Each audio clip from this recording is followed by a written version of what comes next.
All right. Let's talk about some of these rule changes NFL teams have proposed for the 2025 season. We're going to talk about whether I think they're good or I think they're dumb, and we'll also discuss the likelihood of them actually getting passed in the owners' meeting that's supposed to happen here in a couple of weeks, where everything will get voted on and we will find out then.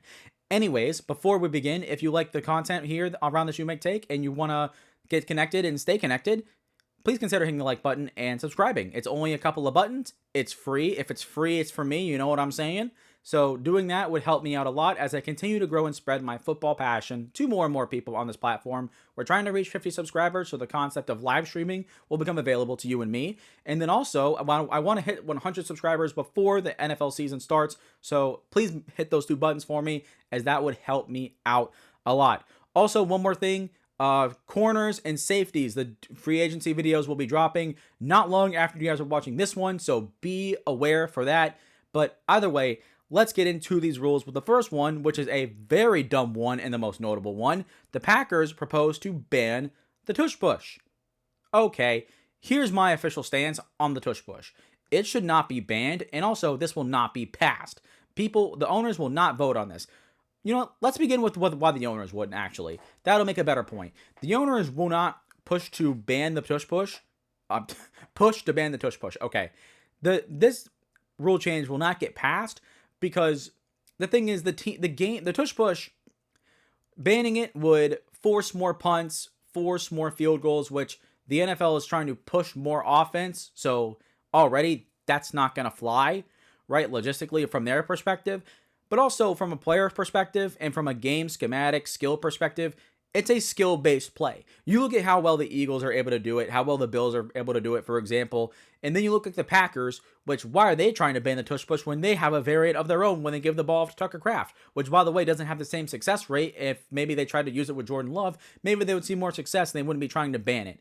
And also, the thing is, even though the hot play has a very high success rate, there's a reason why teams aren't going for it in their own territory on 4th and 1 on 4th and inches. If it was that much of an overpowered, guaranteed first down, why are teams not going for it there? Also, not to mention that teams have been able to stop the tush push and stop that type of quarterback sneak. Need I remind you the AFC divisional round last year, where Buffalo tried doing the same one 3 different times in the same game and all got stuffed each time because it was predictable as all get up.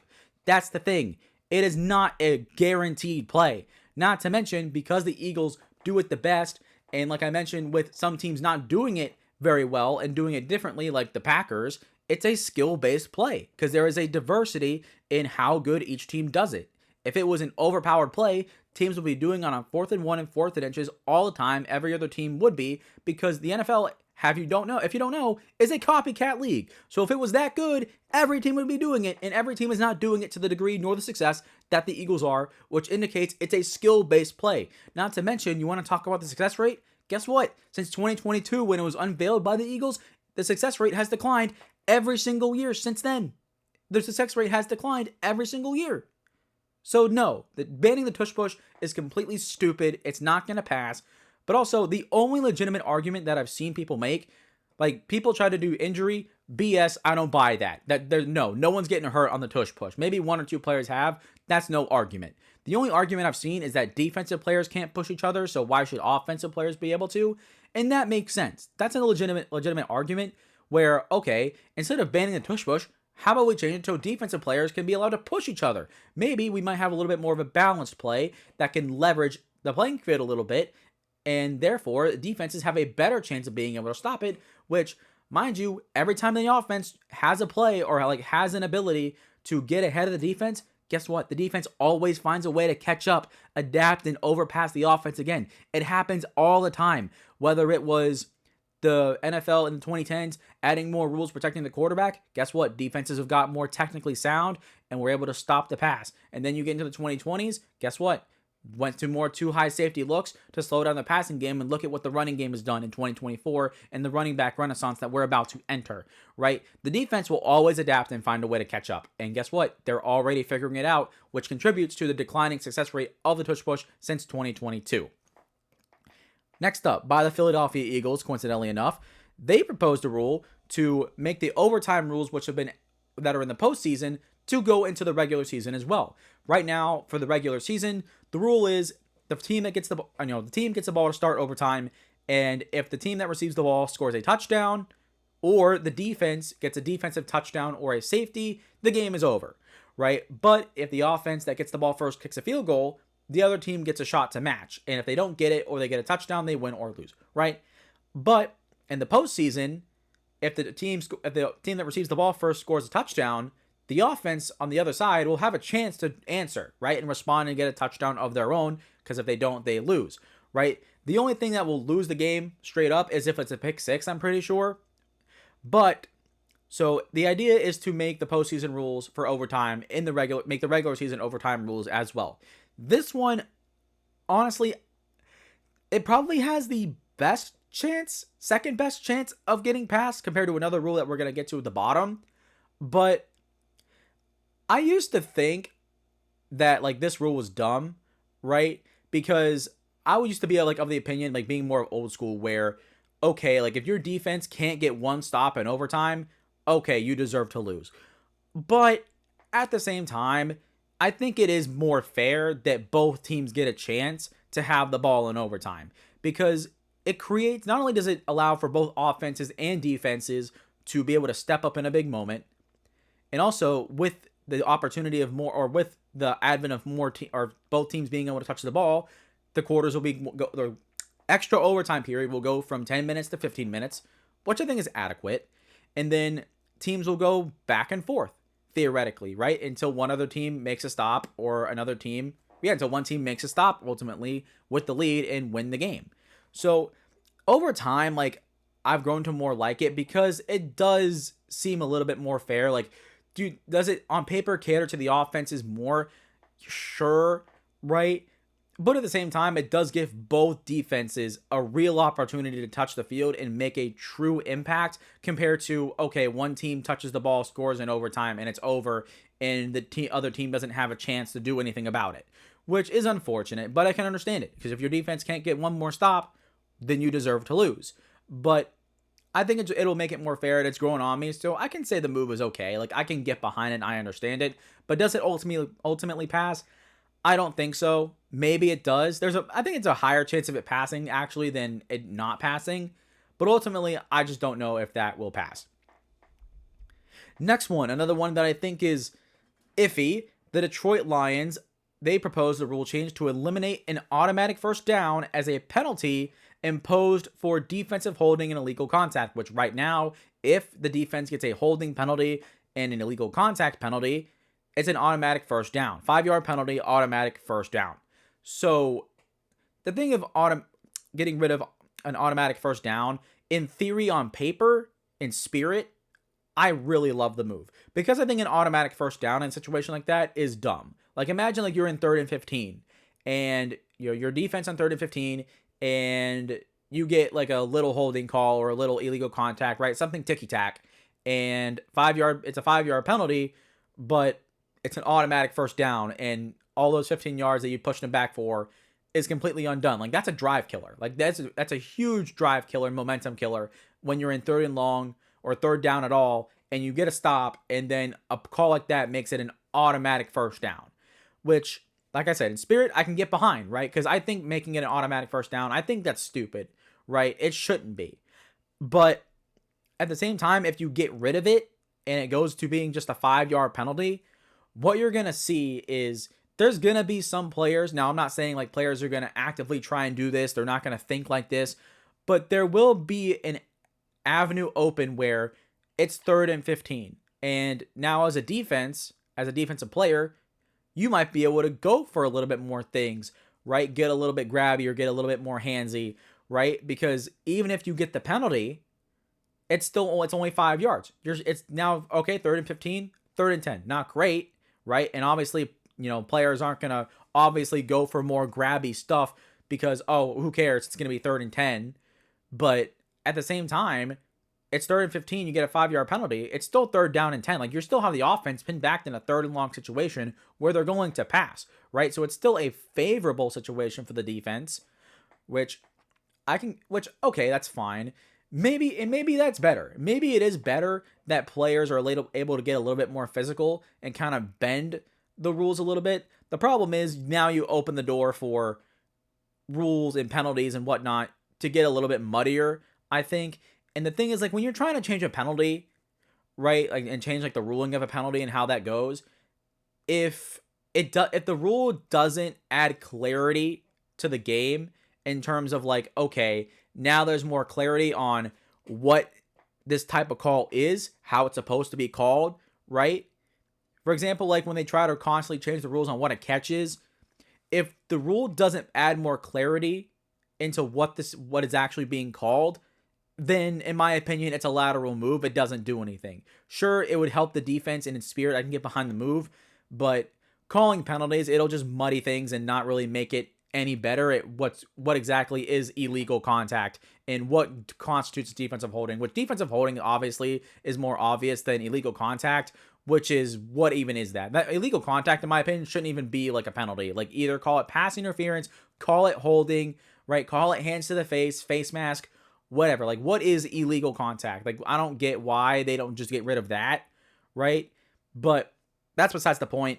This one probably will not pass because it was the Lions that promoted this, and I'm sure there's going to be owners that are like, your team led the league in these calls.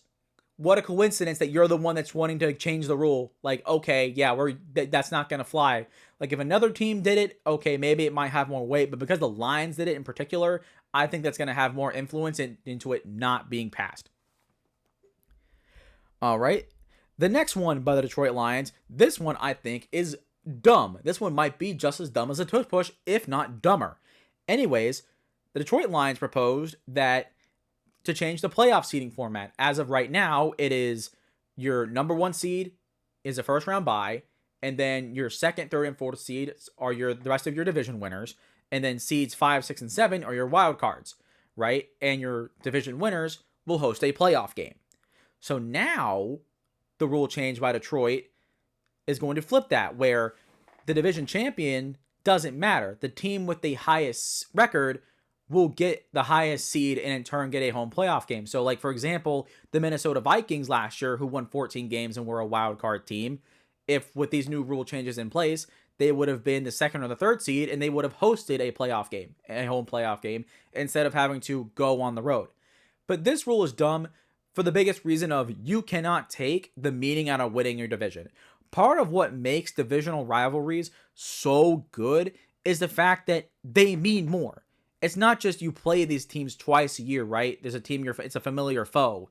No, it is important because your record in your division is literally a make or break for you making the playoffs. Like you will not make the playoffs if you go like 10-7 and you lose all 6 of your divisional games, more than likely, right? Because your divisional record really is taken into account into your playoff spot, where it's not, it's not just winning your division, it is the playoff spot. So there's a lot of meaning into winning your divisional games and of course winning your division, because winning your division, what does that mean? You win your division, you host a playoff game. That is the reward for playing, 6 games a year against the 3 same teams that your divisional rivals, right? And that's the reward. You win your divisional games, you host a playoff game. And the thing is, people are saying, oh, we can't have a team with a losing record with a home playoff game. Okay, I'll say this right now. Any team with a losing record that goes into the playoffs, right? If they go on the road, like obviously there's a chance for an upset. But in that situation, 7th seeds will probably never win a playoff game again after that. And teams with a losing record will probably never win a playoff game after that, right? If they constantly have to go on the road. You look at teams that are, you're looking at teams in recent memory that have made the playoffs with the losing record, and having the home field advantage actually helped them a lot. And now it's like, oh, well, they had home field advantage. Of course they won. Well, sure. If a team that goes into the playoffs with a losing record but won their division gets a home playoff game, that levels the playing field and goes for a better game. Need I remind everybody the 2010 NFC wildcard round, where the Seahawks went 7-9 and then knocked out the reigning Super Bowl champion New Orleans Saints. Do you guys remember that? I do, because that was the game that Beastquake happened, right? Oh, the Seahawks, if they had these new if the 2010 season had these new playoff seedings, Beastquake doesn't happen, Beastquake and the meaning of that play, one of the greatest plays I think we've ever seen in NFL history, doesn't happen. Okay, that's fine. How about this? The 2020 Washington Commanders, or Washington football team at the time. Remember the Bucs Super Bowl run? Where they beat the Commanders, beat the Saints, beat the Packers, beat the Chiefs. The Washington football team / Commanders were the only team that gave the Bucs a run for their money. And not to mention, they almost beat Tampa too. They had a lead in that game late, and the Bucs had to they had to go on a comeback to win that game. After that, the Bucs steamrolled the Saints, steamrolled the Packers, both on the road, mind you. And then in their own home stadium, they demolished the Chiefs. They demolished every other opponent they went in except for the Washington football team. The team with a losing record that went in at 7-9 were the team that gave them the most run for their money. Which, okay, yeah, home field advantage matters. That was during COVID year too, so there was no fans in the stadium. But still, like, you can't take away the meaning of winning your division. Like, that's the most important one. But also, like, having a home playoff game makes a better product for a field, for a team, because even though there's a losing record, being at home helps you a lot. There's a reason why home field advantage is a thing. And then you change that and take that away, and then the entire meaning of your divisional games completely loses all meaning. Rivalries will fizzle out because the games won't matter anymore. And then teams that make it into the playoffs with a losing record somehow will always be on the road and probably will never win a playoff game ever again. Like, if at all. I mean, that's obviously a big exaggeration. Some teams will, but the rate will plummet. It'll absolutely plummet. So this rule will not be passed. It's dumb. And for the Vikings case, yeah, don't get whooped 31-9 in a must-win game to be the number 1 seed or be a wild card. I mean, I'm sorry. And then you want to talk about how, they had to go on the road. What do you mean they had to go on the road? So did the Rams. They played in Phoenix. They played in Arizona, dude. Like, who cares? Like, they both had to go on the road, technically. And also, if you go on the road and get in the Rams and you get beat, you're the better football team and you got destroyed by the Rams anyways. So I don't want to hear that argument anymore. You can't take the meaning out of winning your division. It's dumb. So that one, rambling and a little bit of a ranty aside, that one will not pass. This one, the second to last one, the Detroit Lions also requested a rule change to exclude. Let me read this right. This is a little bit weird. Constitution and bylaw. All right, to exclude from the 90-player limit a player placed on reserve / injured reserve before or on the day of the roster reduction to 53 players, unless such player is designated for return. So to exclude a 90-player limit, to exclude from the 90-player limit a player.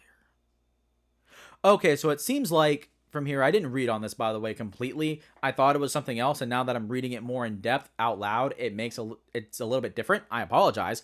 But so apparently it's to exclude a player from the 90-player limit. So in the offseason, you have 90 players, and then you have one cut day down to 53, right? So on that day, if there's a player placed on reserve / injured reserve before or on the day of the roster reduction, they don't count towards the 90-player limit. So I think that's okay. I think that might pass because it just allows more roster flexibility, which teams are always looking for.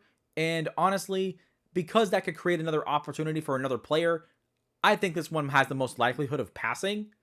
But I like the idea, especially because the Lions, they got hurt a lot last year. They were the league's most injured team in 2024. So I think I can understand that, and I get it.